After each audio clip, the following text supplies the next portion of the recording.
Ahora vamos a ver literatura peruana desde 1950 hasta la actualidad. Bueno, desde 1950 hasta la actualidad han existido dos movimientos: el realismo urbano y el posmodernismo. El posmodernismo es el que estamos viviendo ahora. En el realismo urbano, que empieza a mediados del siglo XX, segunda mitad del siglo XX, se resalta la objetividad, es decir, datos reales, por eso es realismo. No tanto entrando en lo subjetivo como el romanticismo. Y hay un análisis riguroso de la realidad, porque para escribir, por ejemplo, tenían que saber, el autor, por ejemplo, Julio Ramón Rivero, tenía que saber cómo era Lima y cómo vivían las personas marginadas para poder escribir Los gallinazos sin plumas. Tenían que hacer un análisis riguroso de la realidad.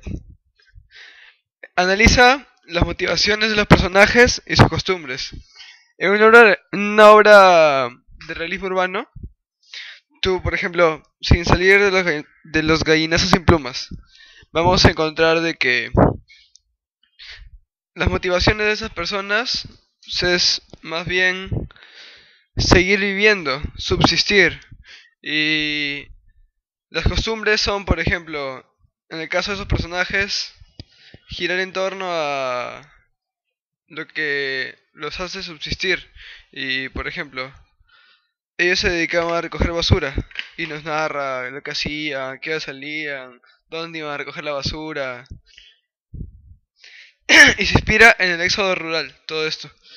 ¿Por qué digo eso? Porque las personas de la sierra migraron a mediados del siglo XX, en los años 1950 aproximadamente, hacia la costa, y más específicamente hacia la urbe, o sea, hacia Lima.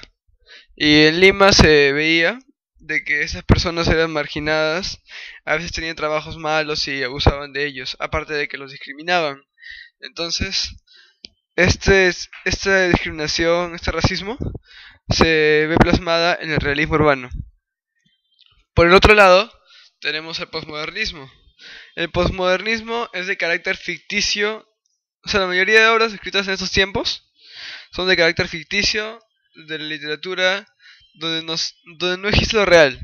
Eso es verdad, porque por ejemplo en la obra Pudor, sin ir muy lejos, una obra que hemos leído este año, Pudor, el gato pensaba. Entonces, esto es algo ficticio, porque los gatos no pueden pensar. Entonces, hay un carácter ficticio de la literatura donde no existe lo real. El eclecticismo puede tomar lo más conveniente de cualquier doctrina. Esto quiere decir, por ejemplo, Abril Rojo. Abril Rojo es una obra que nos relata sobre... Es una novela policial. Nos relata sobre Sendero Luminoso, cómo se vivió en ese tiempo y todo eso ahí. Y toma la doctrina marxista de los senderistas para hacer esa obra. Puede tomar a cualquier movimiento. Sí, es verdad. Por ejemplo, tú puedes escribir un poema y publicarlo y normal. Puedes escribir un cuento y publicarlo y normal. Ahora, por ejemplo, tú encuentras cuentos, poemas, novelas, todo lo que quieras y como quieras. Pueden ser románticas, realistas, modernistas, vanguardistas, lo que sea, encuentras ahora.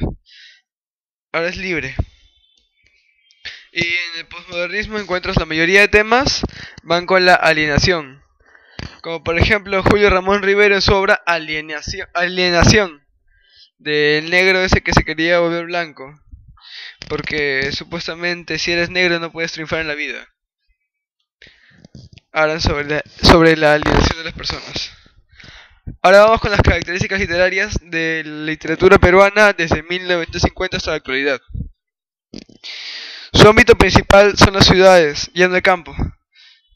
Ahora las obras van a estar en las ciudades, o sea, por ejemplo en el indigenismo las obras eran en el campo, se basaban en el campo, en la vida, las costumbres del campo y todo. Ahora no, ahora en la ciudad. Ya no se emplea el tema regional, se exploran áreas más universales del ser. ¿Por qué se afirma esto? Porque Porque, por ejemplo, antes decían la pobreza en el Perú, ahora dicen la pobreza.